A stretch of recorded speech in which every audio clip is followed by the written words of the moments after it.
Hello traders, investors and friends. दोस्तों, आज का वीडियो थोड़ा स्पेशल होने वाला है। मैं आपको इसमें अपना प्रॉफिट एंड लॉस की स्टेटमेंट दिखाने जा रहा हूँ।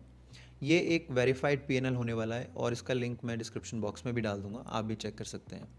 इसके अमाउंट से कहीं ज़्यादा इंपॉर्टेंट है ये देखना कि इसकी टाइमिंग क्या थी। अप्रैल मंथ में वॉलेटाइल थी मार्केट और 700 से 1200 पॉइंट मार्केट नॉर्मली मूव कर रही थी एक एक दिन में। और लोगों को ये समझ नहीं आ रहा था कि अभी मार्केट बुलिश है या बियरिश। अभी फ़िलहाल मार्केट साइडवेज जा चुका है। Crude oil every day spike दे रहा था और मार्केट में न्यूज़ थी कि ये अभी 22,000, 19,000, 20,000 भी जा सकता है। कुछ लोग कह रहे थे फ़ौरन 27,500 जाएगा। तो ऐसे में एक रिटेल ट्रेडर क्या करता? मुझे जहाँ तक पता है, बहुत सारे रिटेल ट्रेडर्स के अकाउंट्स में बड़े डेंट लगे हैं। वीडियो में प्रॉफिट पे ध्यान देने से कहीं ज़्यादा इंपॉर्टेंट है कि ये प्रॉफिट जनरेट कैसे हुआ। वीडियो में बने रहिएगा, क्योंकि उसके बाद में मैं आपको एक बहुत इंपॉर्टेंट बात बताने वाला हूँ। आप सभी जानते हैं कि मैं इस चैनल पर ऑलरेडी अपनी एक इन्वेस्टिंग जर्नी शेयर कर रहा हूँ। और अगर किसी ने पार्ट 1 और पार्ट 2 50x एम्पायर चैलेंज की सीरीज़ जो हम चैलेंज रन कर रहे हैं, आपको साफ समझ में आएगा कि वो प्योर इन्वेस्टिंग नहीं है, उसमें बहुत हद तक हम ट्रेड कर रहे हैं। और आज मैं आपको अपनी ऑप्शन सेलिंग, फ्यूचर्स, इन सब का एक मिक्स पोर्टफोलियो दिखाने जा रहा हूँ, क्योंकि एक जो वर्सेटाइल ट्रेडर होता है या प्रोफेशनल ट्रेडर जिसको आप बोलते हो, वो फ्रेजाइल होता है। मार्केट हर दिन एक जैसी नहीं है। मंडे से लेकर फ्राइडे तक हर दिन ऑप्शन बाइंग के मौके आपको नहीं मिलेंगे। ऑप्शन सेलिंग के मौके भी आपको हर दिन नहीं मिल सकते। किस स्टॉक में आपको फ्यूचर लेना है, किस स्टॉक में फ्यूचर काम नहीं करता है, आपको ही पता होना चाहिए। तो इस स्टेज तक आने के लिए ना आपको 3-4 साल लग जाते हैं। कोई 6-7 महीने, 8 महीने में प्रॉफिटेबल हो गया, इसका मतलब ये नहीं है कि वो हर तरीके के मूव को कैप्चर करेगा। तो वर्सेटाइल ट्रेडर तो नहीं हो सकता। तो आपको इस स्टेज पे आने के लिए मैं मिनिमम बोलता हूँ 4 से 5 साल लगेंगे। क्या अगर आपकी कैपिटल ब्लो हो जाती है 1-2 बार, तो कोई ऐसा तरीका है, कोई कुशन ऐड हो सकता है क्या? इन्वेस्टिंग जो जिसके बारे में मैं आपसे बात कर रहा हूँ, वो आपकी वेल्थ बना के आपको देगा, ताकि कल को ट्रेडिंग में आप थोड़ा लॉस भी कर दो तो आप ओवरऑल लॉस में ना हो। आपको समझ रहे हो ये कितनी इंपॉर्टेंट चीज़ है? बहुत सारे चैनल्स पर 4 दिन के प्रॉफिट्स को वीडियोस में कन्वर्ट करके दिखाया जाता है ताकि उनके व्यूज़ और सब्सक्राइबर बढ़ें। इस चैनल पर मैं खुद से ज़्यादा अपने व्यूअर्स के बारे में सोच रहा हूँ, ताकि उनकी जब वेल्थ बने या थोड़ा प्रॉफिट हो, तो अगर वो ट्रेडिंग में एक ट्रायल ले रहे हैं तो एटलीस्ट वो ओवरऑल लॉस में ना जाएं। तो चलते हैं जल्दी से हम अपने पैनल की तरफ और समझते हैं कि अप्रैल में क्या हुआ। मैं सबसे पहले इसको रिफ़्रेश कर देता हूँ। तो हम अपने पोर्टल पर आ गए हैं और फायर्स के पोर्टल पर अप्रैल के मंथ में हम आ चुके हैं।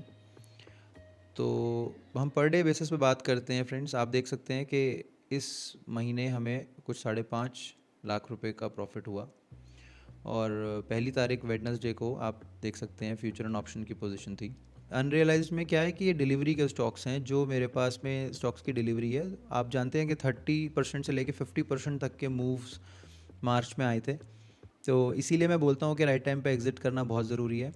तो मैं अपने सारे स्टॉक्स को फ्री कर लेता हूँ। और किसी ने अगर 50x एम्पायर चैलेंज को फॉलो किया हुआ है तो आप जानते हैं कि वो स्ट्रैटेजी क्या है। तो इस दिन क्या हुआ कि इस स्क्रिप्ट के अंदर हम कुछ MTF की पोजीशंस हमने ली हुई थी और उसको फ्री करना ज़रूरी था उस मार्जिन को। तो कुछ क्वांटिटी उसमें बेची गई थी, तो उसका ये आपको लॉस दिखाई दे रहा है। फिर सीधा 8 तारीख को मतलब इस दिन हमने कुछ और पोजीशंस लेके हम चले गए, तो कुछ 4 या 5 दिन होल्ड किया गया और सीधा फिर वेडनेसडे को हमने कन्वर्ट करी अपनी पोजीशंस प्रॉफिट में। फिर 10 तारीख को भी आप देख सकते हैं FNO है। सीधा फिर 19 तारीख को 16 तारीख तक भी छोटा सा हमने एक प्रॉफिट बुक किया। फ्राइडे को भी फ्यूचर एंड ऑप्शंस में ही हमने काम किया था और कुछ पोजीशंस इसमें ली गई थी, वो बाइंग की थी। अल्टीमेटली ये एक हमने सेल किया क्योंकि अच्छा प्रॉफिट दे रहा था और 2 हमने बाई कर लिए। ये CNC है, कैश एंड कैरी। बाकी आप देख सकते हैं कि ये 4 पोजीशंस फ्यूचर एंड ऑप्शंस की हैं। और इस जगह आप देखेंगे तो ये भी FNO है और एक ही स्क्रिप्ट के अंदर हमने ये प्रॉफिट बुक कर लिया था उस दिन। और आप ये देख सकते हैं कि ये ये 23rd को भी फ्यूचर एंड ऑप्शंस ही हुआ है, 24th को भी सेम फॉर्मेट में ही काम हुआ है, मंडे के दिन पे भी, फिर वेडनेसडे को आप ये देख सकते हैं टोटल और ये उसकी पोजीशंस। थर्सडे को जब मार्केट में लास्ट डे था तो हमने वाइंड अप किया था बहुत सारी पोजीशंस को और मई के लिए वो कैरी फॉरवर्ड नहीं करी थी हमने, और ये अप्रैल में ही क्लोज़ कर दिया था। मैं आपको पीछे लेके चलता हूँ, क्योंकि देखिए 1 महीने के पीएनएल को देखने से ना कुछ ख़ास होता नहीं है।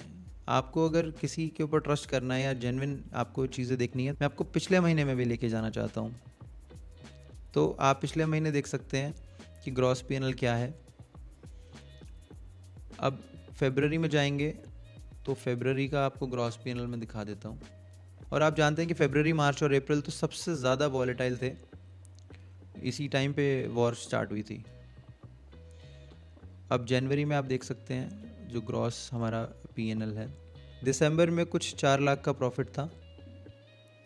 नवंबर में कुछ 75,000 रुपये का प्रॉफिट था। तो आप देखें नवंबर, दिसंबर, जनवरी, फरवरी और मार्च, अप्रैल, मैंने आपको पिछले 6 महीने का वेरीफाइड पीएनएल दिखाया है यहाँ पे।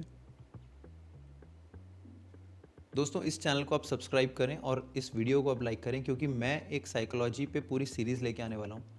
फ्यूचर एंड ऑप्शंस करने से पहले आपकी साइकोलॉजी बहुत हद तक करेक्ट होनी चाहिए। आपको ये बात पता होनी चाहिए कि एफएनओ ट्रेडिंग इंस्ट्रूमेंट नहीं है, वो एक हेजिंग इंस्ट्रूमेंट है। हाई नेटवर्क इंडिविजुअल और बैंक्स जब इन्वेस्ट करते हैं तो वो एक ही दिन में अपनी सारी पोजीशंस को कट नहीं करते हमारी तरह।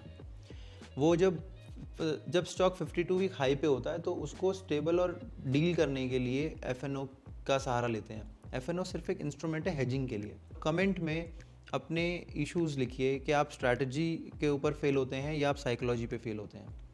मैं जानना चाहूँगा कि मेरी जो ऑडियंस है, कम्युनिटी है, सब्सक्राइबर्स हैं, वो किस तरीके की प्रॉब्लम्स को फेस कर रहे हैं। नेक्स्ट वीडियोज़ में हम उसी के ऊपर बात करेंगे। So traders, welcome to the community, welcome to the channel. मिलते हैं हम नेक्स्ट वीडियो में। Thank you.